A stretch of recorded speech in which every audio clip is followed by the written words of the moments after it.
Picture this: every crusader striding out of a castle, armor gleaming, with Hollywood jawlines and a strict code of chivalry. Sounds epic, right? Well, not quite. Despite what every medieval movie insists, the crusader ranks weren't exactly a lineup of noble, dashing knights on righteous quests. More often, they looked like a ragtag parade of humanity: peasants chasing glory, merchants sniffing profit, and a generous sprinkling of criminals trying to outrun their past like an embarrassing cologne. Joining up wasn't always for God and glory. Sometimes it was simply the best escape route from debt, jail, or a really awkward family dinner. And the armor? Toss out the idea of shiny matching suits. Many crusaders wore whatever they could scrape together, or wrestle off an unlucky comrade. Some looked less like warriors and more like they'd lost a fight with a medieval thrift store clearance rack. Discipline? Noble behavior? Crusader camps were more like chaotic family reunions, brawling uncles included, and someone inevitably setting something on fire. So that gleaming army of chivalry? Turns out it was history's most successful cosplay convention. However, understanding the Crusades requires recognizing that motivations extended beyond mere religious fervor. Picture medieval knights charging into battle, not just for God, but also for a healthy helping of land and loot. The classic myth paints the Crusades as a procession of pure-hearted pilgrims, shields shining with nothing but holy zeal. Not quite. Sure, the Pope dangled spiritual brownie points. Think get out of purgatory free cards, hot ticket items when fire and brimstone are in the mix. But salvation came with sensible sidekicks. Crusaders had their eyes on Middle Eastern real estate, plunderable treasure, and titles that look fabulous on a family crest. Political ambition got its cameo. Kings and nobles happily cloaked God's work as a handy way to exile pesky rivals. Merchants, ever the hawkers, dreamed of bustling new trade routes and maybe a side gig selling exotic souvenirs. If you're dodging debt collectors or a rebellion back home, Holy War suddenly looks like the safer bet. Europe's surplus of restless young nobles? The Crusades. History's original all-inclusive adventure package with questionable travel insurance. Because, let's face it, you can't pay your debts with faith alone. Moreover, the relationships between Muslims and Christians during the Crusades were more complex than simple mortal enmity. If Hollywood epics had their way, every crusader sported a shining cross, every Muslim brandished a scimitar, and both spent their leisure hours choreographing dramatic showdowns under blazing suns. The popular myth scripts the Crusades as an endless holy smackdown, two sides locked in eternal grudge matches, pausing only to strike theatrical poses. European propaganda and some Arab chroniclers loved this good versus evil blockbuster. Subtlety? That was never box office gold. But peel back the popcorn curtain and the real story gets stickier. Truces, alliances, even polite dinner invitations were common fare on both sides. Christian and Muslim leaders sometimes teamed up for political gain or to gang up on a pesky neighbor. Trade sailed on briskly, blissfully ignoring the occasional sword swings offstage. Prisoner swaps and chummy banquets happened with surprising frequency. Apparently, enemy sometimes meant business partner with terrible table manners. If every crusader and Saracen really met in battle as often as movies claim, no one would have had time to build all those castles, let alone negotiate over ransom hummus and a side of hostage. In the end, many discovered that profit trumped piety. Turns out not everyone was sold on Holy War as a rollicking good time. This complexity also challenges the notion that the Crusaders emerged as clear victors. Picture valiant knights riding into the Holy Land, convinced their medieval selfie with Jerusalem would break the internet. The legend goes like this: armored heroes march east, conquer everything in sight, and drop the mic atop the holy city. But here's the plot twist. Winning the Crusades is like bragging about your Monopoly victory right after flipping the board because you landed on boardwalk with hotels. Yes, the Crusaders did nab Jerusalem in 1099. Huzzah! But their hold on the city lasted about as long as a new iPhone's battery. Everyone nearby wanted it back. Enter Saladin, historical megaboss who reclaimed Jerusalem in 1187, leaving the Crusaders awkwardly updating their resumes. Later Crusades descended into chaos, with Westerners sometimes accidentally battling fellow Christians. Not exactly their squad goals. In the end, most Crusader states vanished faster than your Wi-Fi during a Zoom call, and their success turned less blockbuster and more embarrassing Hollywood sequel. Their grand legacy? A soup of chaos, fractured relations, and not a single loyalty program point in sight. In fact, the Crusades were not a single event, but a series of intertwined campaigns. Imagine history class as a medieval sitcom where everyone crashes each other's parties, except the punch is mostly swords and bewildered stares. Most folks picture the Crusades as one tidy, holy road trip. Let's call it the Crusade, original flavor. But buckle up, this was less a one-off blockbuster and more an exhausting movie franchise. We're talking at least 8 sequel-heavy Crusades, each with its own ensemble cast, shady subplots, and increasingly flimsy excuses for a reboot. If the Crusades were a film series, even Hollywood would beg them to hit pause on the sequels. These episodes set off in all directions. Some tried to head east but got sidetracked, others wandered the Balkans like confused tourists, and one infamous crew accidentally took over a Christian city. Awkward. Motivation? Faith played the lead, but land grabs, treasure hunts, and a surprising number of midlife crises in chainmail fought for spotlight time. Calling this saga straightforward is like saying modern politics are super chill, pure fantasy. The takeaway? The Crusades weren't one noble quest. They were a medieval group project that spectacularly derailed, and we're still watching the reruns. Public opinion during these campaigns also varied greatly among medieval populations. Picture medieval townsfolk rallying for the Crusades like die-hard fans at a championship soccer match, homespun banners flapping, stirring speeches fired up, and snacks that would fail any modern health inspection. Imagine streets packed with cheering citizens, all eager to swap their stale bread for shiny holy relics. The myth? Every cobbler, milkmaid, and clueless teenage squire was champing at the bit to crusade. Pilgrimage goals. The reality? Popes and kings did crank up the hype with fiery sermons promising salvation, adventure, and, let's be honest, some prime Eastern real estate. Many joined the cause, driven by faith, curiosity, or good old-fashioned peer pressure. Nobles and knights plotted for glory, loot, or the ultimate get-out-of-sin-free card. But behind those heroic woodcuts, not everyone was sold. Peasants, anxious families, and skeptical clergy whispered doubts in the shadows. Whether you joined depended on your luck, location, and whether you could fork out for a decent sword, or just practice your pitchfork skills. Propaganda shouted, private doubts shouted louder. For every triumphant marcher, there was definitely a medieval teen moaning, "Ugh, Dad, do I have to crusade?" Furthermore, the objectives of the Crusades extended beyond just the Holy Land. When you hear Crusades, images of armored knights charging straight to Jerusalem probably flood your mind faster than Wi-Fi at a LAN party. The popular myth has every chain-mailed warrior laser-focused on liberating the Holy Land, like a single-file parade marching toward one sandy destination. If that were true, Google Maps would have had just one medieval pin, Jerusalem or bust. Here's the real deal. Of the 9 official Crusades, more than a few never even packed sunscreen for a Middle Eastern getaway. Some detoured to Spain for the Reconquista, others trekked way up north for the Baltic Crusades, and some even fought closer to home. Hello, Albigensian Crusade, where French knights squared off against their own countrymen. Medieval family drama, anyone? The Fourth Crusade missed Jerusalem so spectacularly, they ended up conquering Christian Constantinople instead. Scenic route? More like, where in the world is Carmen Sandiego? With less geography and more looting. So not every crusade promised camel rides. Sometimes all you got was a chainmail parka and a nasty case of frostbite. Adding to this, the behavior and ideals of crusaders were not uniformly pious and chivalrous. Picture this, a band of noble knights, gleaming in armor, praying before battle with such fervor they'd make Mother Teresa look like a nightclub regular. You might imagine history's golden retrievers, loyal, brave, and squeaky clean. Here's the tall tale. Medieval crusaders were chivalry on horseback, shining beacons of faith. The reality?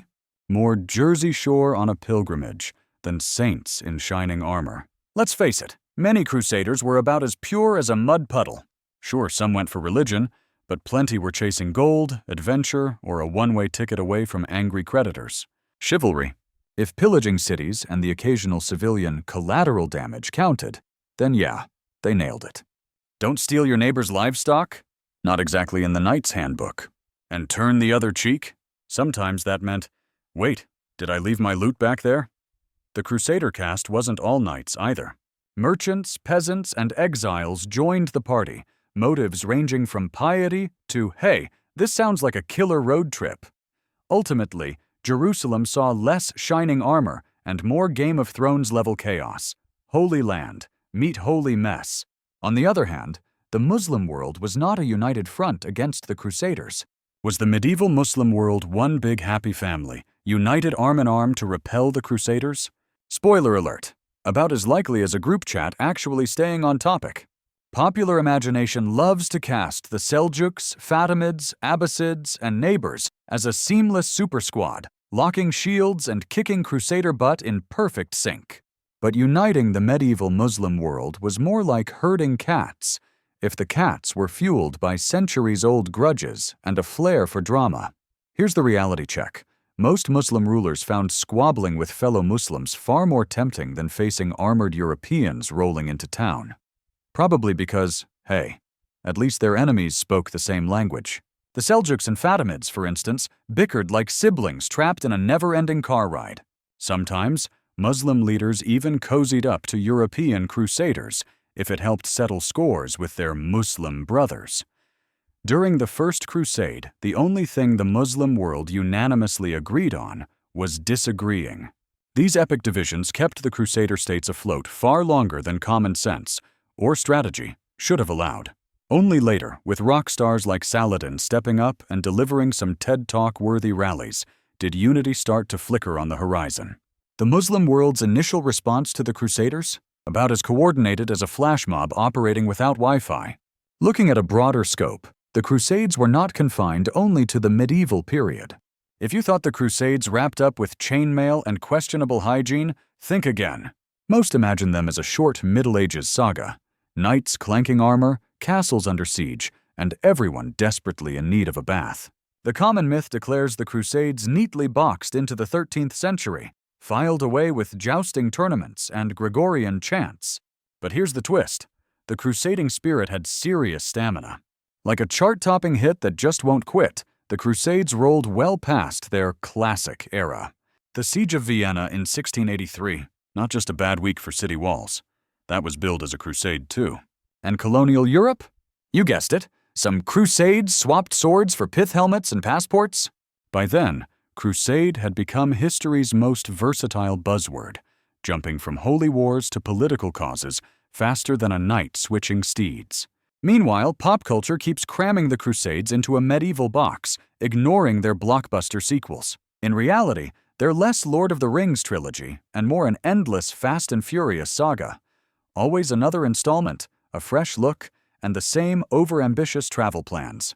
One notable episode often misunderstood is the so-called Children's Crusade. Imagine an army wielding more mud pies than swords and throwing more tantrums than tactical maneuvers. Enter the legendary Children's Crusade of 1212, a procession of pint-sized zealots, or so the tale insists. Medieval lore claims thousands of wide-eyed kids, fueled by youthful fervor and possibly too much candy, marched from Europe straight to the Holy Land, certain their innocence would melt defenders' hearts and effortlessly reclaim Jerusalem. Stephen of Cloyes captained the French squad, while a German kid named Nicholas rallied his own troop. Maybe their battle cry was, "Are we there yet?" But reality marches to a messier beat. Historical records are foggy, and most children were probably miserable teenagers, broke young adults, or wandering hopefuls chasing a dream. A few grown-ups tagged along too, possibly seeking a miracle, or at least a free meal.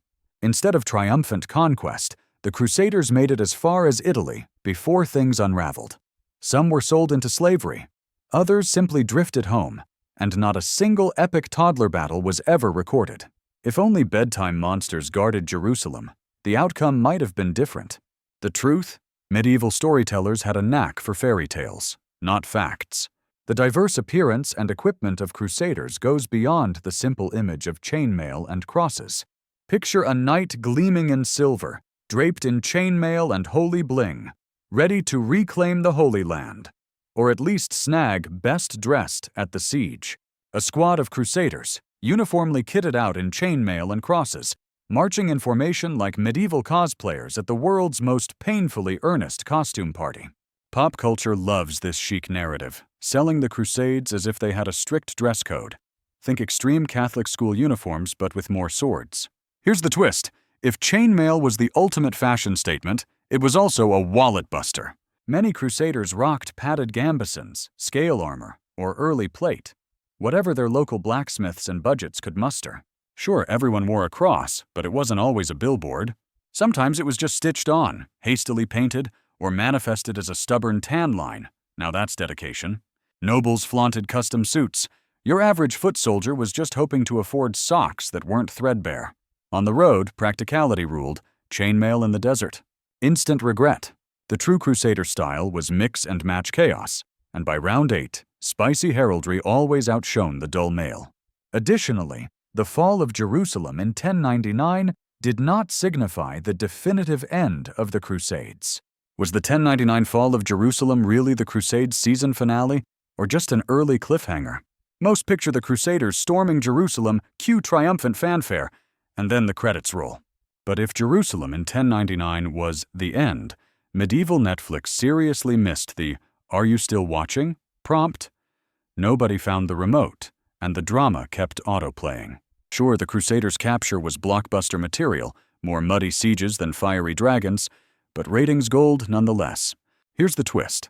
The First Crusade only closed one wild season. The real afterparty went on for nearly 200 years, with Jerusalem the hottest prize in an endless game of capture the castle. Knights and kings kept tuning in for the sequels, Second Crusade, Third Crusade, and beyond, especially after Saladin reclaimed Jerusalem in 1187. So no, 1099 wasn't the grand finale. Clearly, the Middle Ages never mastered the art of a satisfying series ending. The story just got renewed, again and again, for bloodier, far less binge-worthy seasons. Nevertheless, the Crusades significantly influenced the divisions between East and West.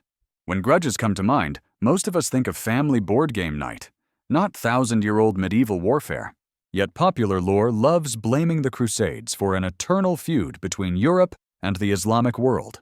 According to this tale, every modern spat is just an encore in a grumpy millennium-old showdown. Historians even joke the Crusades were a disaster for East-West relations, right up there with pineapple on pizza. But let's dial down the drama. Before those armored knights charged off, Islamic and Christian societies often traded, debated, and borrowed ideas, sometimes with suspiciously friendly handshakes. Sure, the Crusades sparked violence and launched a propaganda marathon, deepening mutual suspicions. Still, the idea of a neat, unbridgeable divide? That's more fiction than fact. Trade, knowledge, and, eventually, coffee flowed between cultures long after the dust settled. Today's tensions owe far more to colonialism and geopolitics than knights jousting under the desert sun. Blaming all modern discord on the Crusades is like blaming your burnt toast on the invention of fire. Let's not get medieval on history. Contrary to some beliefs, less savory groups such as pirates and mercenaries did play roles in the Crusades. Think the Crusades were all noble knights in gleaming armor? Think again. Pirates and rogues were more than just the extras lurking in the shadows. If you imagine the Crusades as a parade of spotless Templars gliding toward Jerusalem, get ready to swap your rose-tinted visor for a pirate patch. The common myth: only sanctified knights and disciplined soldiers fought these holy wars. Reality? It had more chivalry-optional plot twists than a tavern brawl. Sea routes swarmed with pirates, some on payroll, others freelancing in plunder. Mercenaries from every corner of Europe and beyond answered the call, not for God or glory, but for cold, hard coin. Lawless adventurers flooded the battlefields, not to save souls, but to snatch loot. During sieges, Crusaders' moral compasses spun like weather vanes caught in a hurricane. Some Crusader fleets were basically legalized pirate armadas, rebranded for righteousness. Loyalty? Let's just say for every noble Templar, there was a guy with an eye patch asking, "What's in your wallet?" The real miracle? Keeping your valuables safe from your own teammates as you marched for the Holy Land. So next time you picture the Crusades, remember, It wasn't just the holy rolling the dice. It was the hungry, the ruthless, and the downright crafty, too. Finally, despite early hopes, the Crusades did not ultimately bring lasting peace to Europe. Did you know that sending thousands of knights off on vacation to the Holy Land was medieval Europe's version of domestic tranquility? Apparently, the best way to calm rowdy nobles was to ship them off on the world's longest group tour, swords optional. The popular myth goes, distract your most excitable troublemakers with promises of glory and adventure, and voila, peace and quiet reign at home. If only sending your problems on holiday worked so well, HR departments worldwide would be taking notes. But here's the twist. While ambitious lords chased relics and sunburns, Europe's charm offensive took a sharp detour south. Local rivals eyed empty castles like cats in a canary shop, ready to pounce on the newly available real estate.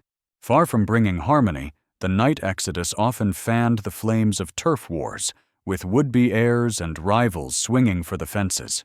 So, peace at home really meant exporting your chaos and importing it back with interest.